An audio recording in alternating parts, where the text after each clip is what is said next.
बच्चों you may be knowing voltage sources दो types के होते हैं, एसी एंड डीसी, यानी कि alternating current sources and direct current sources. हमारे हाउस होल्ड्स में जो इलेक्ट्रिसिटी की सप्लाई है वो एसी सोर्स का पॉपुलर एग्जाम्पल है, और जो हमारे घर में घड़ी में जो सेल यूज़ होता है, वॉल क्लॉक में जो सेल यूज़ होता है यानी कि ड्राई सेल, वो डीसी सोर्स का पॉपुलर एग्जाम्पल है। एसी के डीसी के ओवर काफ़ी एडवांटेजेस हैं, यही कारण है कि मास स्केल पे देखें तो एसी ज़्यादा पॉपुलर है। बच्चों क्लास 12th के इस चैप्टर जिसका नाम ऑल्टरनेटिंग करंट है, इसमें हम एसी के डिफरेंट टाइप्स पढ़ते हैं, इसके कैरेक्टरिस्टिक्स समझते हैं, फिर एसी के इन्वॉल्विंग सर्किट सॉल्विंग सीखते हैं, और एसी से रिलेटेड डिवाइसेस जैसे कि ट्रांसफार्मर एंड जनरेटर, इनके बारे में डिटेल में यानी कि इनके वर्किंग प्रिंसिपल, कंस्ट्रक्शन एटसेट्रा पढ़ते हैं। आइए बच्चों जान लेते हैं एसी में इम्पॉर्टेंट टॉपिक्स क्या हैं। बच्चों एसी में पहला इम्पॉर्टेंट टॉपिक है टाइप्स ऑफ ऑल्टरनेटिंग करंट, जिसमें sawtooth voltage, sinusoidal AC and square wave जानना काफ़ी इम्पॉर्टेंट है। सेकंड इम्पॉर्टेंट चीज़ है calculation of mean value and RMS value, जिसमें सबसे पहले आपको exponential DC, sawtooth voltage and sinusoidal AC की RMS and mean value calculation definitely आनी चाहिए, काफ़ी इंपॉर्टेंट है। और दूसरा mean value and RMS value के सिग्निफिकेंसेस बच्चों आपको मालूम होने चाहिए। बच्चों तीसरी इंपॉर्टेंट चीज़ है इस चैप्टर में फेजर्स की अंडरस्टैंडिंग। फेजर्स यानी कि एक ऐसी टेक्निक जो एसएचएम में आपको इंट्रोड्यूस की गई होगी क्लास 11th में, और जिसकी मदद से हम साइनोसोडल फंक्शंस को जोड़ सकते हैं। ये क्लियर होना काफ़ी इंपॉर्टेंट है। बच्चों फोर्थ इंपॉर्टेंट चीज़ है इस चैप्टर में पावर कैलकुलेशन, जिसमें सबसे पहले इंस्टेंटेनियस पावर का मीनिंग, सेकेंडली एवरेज पावर का फॉर्मूला, इसकी अंडरस्टैंडिंग, और तीसरी चीज़ पावर फैक्टर, इसकी डेफिनेशन आपको क्लियर होना काफ़ी इंपॉर्टेंट है। बच्चों नेक्स्ट इंपॉर्टेंट चीज़ इस चैप्टर में है प्योर एसी सर्किट्स, जिसमें ये तीन टाइप के सर्किट्स आपको सबसे पहले मालूम होने चाहिए, purely resistive circuit, purely inductive circuit and purely capacitive circuit. Secondly इन सभी सर्किट्स में आपको करंट कैलकुलेशन आनी चाहिए, average current, RMS current and instantaneous current. अच्छा बच्चों इंस्टेंटेनियस करंट लिखने के लिए आपको नेक्स्ट जो चीज़ मालूम होनी चाहिए वो है phase difference between potential difference applied and current. तो potential difference between applied AC sources voltage and current आपको मालूम होना चाहिए, ये काफ़ी इंपॉर्टेंट है। फिर next power calculation in pure circuits and power factor for pure circuits, ये इंपॉर्टेंट है। और बच्चों लास्ट इंपॉर्टेंट चीज़ जो है जिसकी तरफ खास आपने ध्यान देना है वो है reactance of capacitance and inductor. इनके फॉर्मूले याद रखने हैं क्योंकि कॉम्प्लेक्स सर्किट्स में या कॉम्बिनेशन वाले सर्किट्स में ये यूज़ होंगे। बच्चों सिक्स्थ इंपॉर्टेंट टॉपिक है सीरीज़ एलसीआर सर्किट, जिसमें इंडक्टर, कैपेसिटर और रेजिस्टर को सीरीज़ में लगाया जाता है अक्रॉस एन एसी सोर्स। ये काफ़ी इंपॉर्टेंट टॉपिक है बच्चों एग्ज़ाम पर्सपेक्टिव से।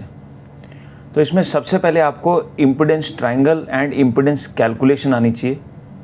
एक्चुअली इम्पीडेंस का मतलब होता है एलसीआर सर्किट का effective resistance to AC current flow, तो ये आपको कैलकुलेट करना आना चाहिए, इसका फॉर्मूला आपको याद होना चाहिए इनफैक्ट। सेकेंडली इम्पीडेंस की मदद से करंट कैलकुलेशन, जिसमें average current, RMS current and instantaneous current की कैलकुलेशन आपको आनी चाहिए।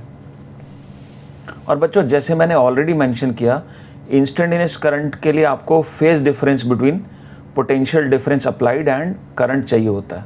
तो नेक्स्ट इंपॉर्टेंट चीज़ है phase difference between V and I.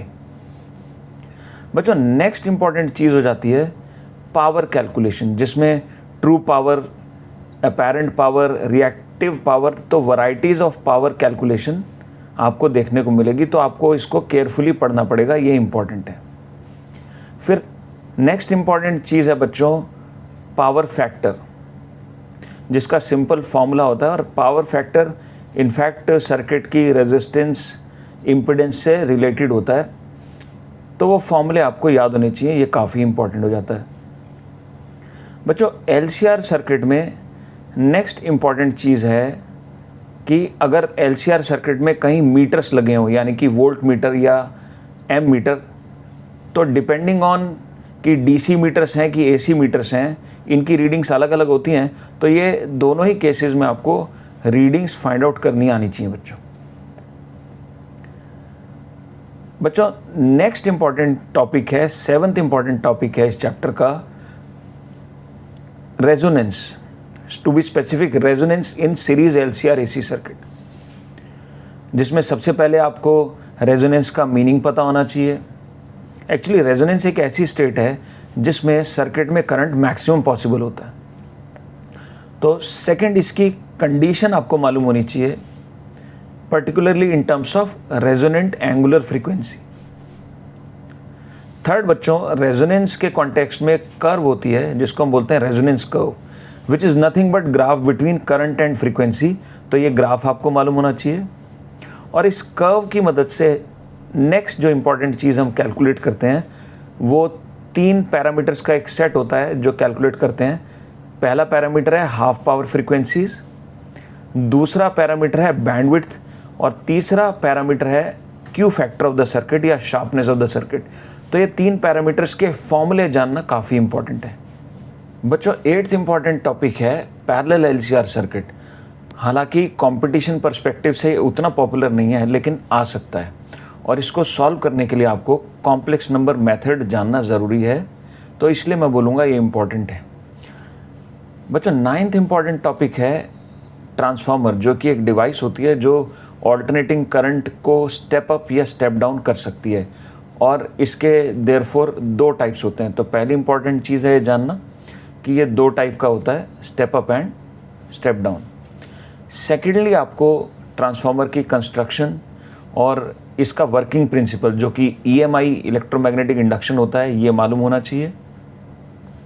Next, transformer में ट्रांसफॉर्मेशन रेशो, यानी कि number of turns in secondary coil to number of turns in primary coil, ये खास पता होना चाहिए, क्योंकि नेक्स्ट जो अपने को आउटपुट में या सेकेंडरी कॉइल के अक्रॉस वोल्टेज या सेकेंडरी कॉइल में करंट कैलकुलेशन करनी होती है, तो उसमें ट्रांसफॉर्मेशन रेशियो का यूज़ होता है बच्चों।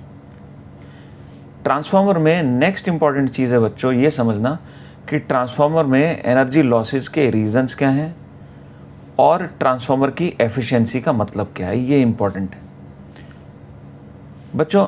नेक्स्ट इंपॉर्टेंट टॉपिक इस चैप्टर में है AC जनरेटर, जो कि एक ऐसी डिवाइस है जिससे ऑल्टरनेटिंग वोल्टेज क्रिएट की जा सकती है। इनफैक्ट पावर स्टेशंस पे जो इलेक्ट्रिसिटी जनरेट होती है वहाँ बड़े बड़े AC जनरेटर्स ही तो होते हैं बच्चों। नेक्स्ट जान लेते हैं AC के ऑल्टरनेटिंग करंट इस चैप्टर के इजी टॉपिक्स क्या हैं। तो पहला इजी टॉपिक है बच्चों pure circuits, second easy topic है series LCR AC circuit, third easy and important topic है रेजोनेंस और इसकी कंडीशंस, और बच्चों फोर्थ इजी टॉपिक है ट्रांसफार्मर। इसके क्वेश्चंस भी आसान ही बनते हैं या फिर क्वालिटेटिव नेचर के होते हैं। फर्दर नेक्स्ट समझ लेते हैं कि ऑल्टरनेटिंग करंट के डिफ़िकल्ट पार्ट्स क्या हैं। तो बच्चों पहला डिफ़िकल्ट पार्ट है पैरेलल AC सर्किट सॉल्विंग, जिसको कॉम्प्लेक्स नंबर मेथड से आपको करना होता है। अगर आपको कॉम्प्लेक्स नंबर्स की अंडरस्टैंडिंग नहीं होगी तो डिफ़िकल्टी हो जाएगी।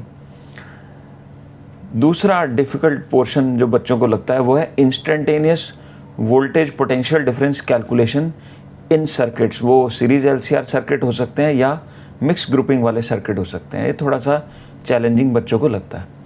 और तीसरा डिफ़िकल्ट पार्ट जो बच्चों को लगता है वो है रेजोनेंस कर्व। एक्चुअली इसमें रेजोनेंस कर्व में जो पैरामीटर्स जो होते हैं जैसे कि बैंडविड्थ, शार्पनेस, बच्चे एग्ज़ाम में इनके फॉर्मूले रिकॉल नहीं कर पाते, मैंने देखा है कई बार, तो फिर वो सिंपल प्रॉब्लम्स को भी नहीं कर पाते। यानी कि अगर एक किस्म से देखें ये डिफ़िकल्ट है क्योंकि थोड़ा मेमोराइज़ करना पड़ सकता है, समझना भी पड़ सकता है, लेकिन अगर बच्चों आपको फॉर्मूले याद हैं तो ये फिर इजी टॉपिक बोल सकते हैं आप इसको। बच्चों नेक्स्ट समझ लेते हैं AC में गुड अंडरस्टैंडिंग के लिए प्री रिक्विजिट्स क्या हैं। तो पहली जो रिक्वायरमेंट है बच्चों वो है फेजर टेक्निक की अच्छी नॉलेज, अच्छी प्रैक्टिस। दूसरी इंपॉर्टेंट चीज़ है बच्चों एवरेज ऑफ फंक्शन की जनरल डेफिनेशन जानना, क्योंकि आपको एवरेज वैल्यू में भी इसकी ज़रूरत पड़ेगी। और रूट मीन स्क्वायर में भी आप क्या करते हैं, आप सोचें तो पहले इस फंक्शन को स्क्वायर करते हैं, फिर मीन लेते हैं, फिर रूट लेते हैं। तो मीन तो वहाँ भी लेना पड़ता है, एवरेज की आवश्यकता तो वहाँ भी पड़ती है। बच्चों थर्ड प्री रिक्विजिट है किरचॉफ्स लॉ की अंडरस्टैंडिंग, जो कि ऑफ कोर्स कभी भी आप सर्किट स्टडी कर रहे हो तो चाहिए ही होगा ना। और बच्चों फोर्थ इम्पॉर्टेंट चीज़ रिक्वायर्ड होती है वो है इलेक्ट्रोमैग्नेटिक इंडक्शन की अंडरस्टैंडिंग, क्योंकि ट्रांसफार्मर का या फिर एसी जनरेटर का ये वर्किंग प्रिंसिपल होता है। बच्चों नेक्स्ट समझ लेते हैं पास्ट ईयर में इस टॉपिक की वेटेजेस क्या रही हैं। बच्चों 2023 में 3 प्रॉब्लम्स, 22 में 2 प्रॉब्लम्स, 21 में अगेन 3 प्रॉब्लम्स एंड 20 एंड 19 में दोनों ईयर्स में 2 प्रॉब्लम्स इस टॉपिक से पूछी गई हैं। अगर 5 साल में मिलाकर के देखें तो 12 प्रॉब्लम्स इस टॉपिक से आई हैं। बच्चों प्रॉब्लम्स इस टॉपिक से कंसिस्टेंटली आती रही हैं और इजी प्रॉब्लम्स आती रही हैं। तो मेरी स्ट्रॉन्ग एडवाइस है कि इस टॉपिक को आप बहुत ध्यान से पढ़िएगा, मन लगा के इस टॉपिक में प्रैक्टिस कीजिएगा। आइए नेक्स्ट जान लेते हैं कि इस टॉपिक में कॉन्फिडेंस के लिए आपकी आइडियल स्ट्रैटेजी क्या होनी चाहिए। आपको एटलीस्ट 7 आवर्स के क्वालिटी लेक्चर्स चाहिए होंगे इस टॉपिक के। सेकेंडली आपको इस टॉपिक को एटलीस्ट 12 to 14 आवर्स डिवोट करने पड़ेंगे सेल्फ स्टडी में, जिसको आप 3 पार्ट्स में बांट सकते हैं। फर्स्ट फेज़ में आप 7 आवर्स डिवोट कीजिए इस टॉपिक को, जिसमें 80 to 100 क्वालिटी प्रॉब्लम्स का असाइनमेंट आप अटैम्प्ट कीजिए। सेकेंड पार्ट में आप अगेन 4 आवर्स इस टॉपिक को डिवोट करेंगे, जिसमें आपको एक टेस्ट अटैम्प्ट करना चाहिए जो कि 2 आवर्स का होना चाहिए और मॉडरेट और इजी प्रॉब्लम्स का होना चाहिए।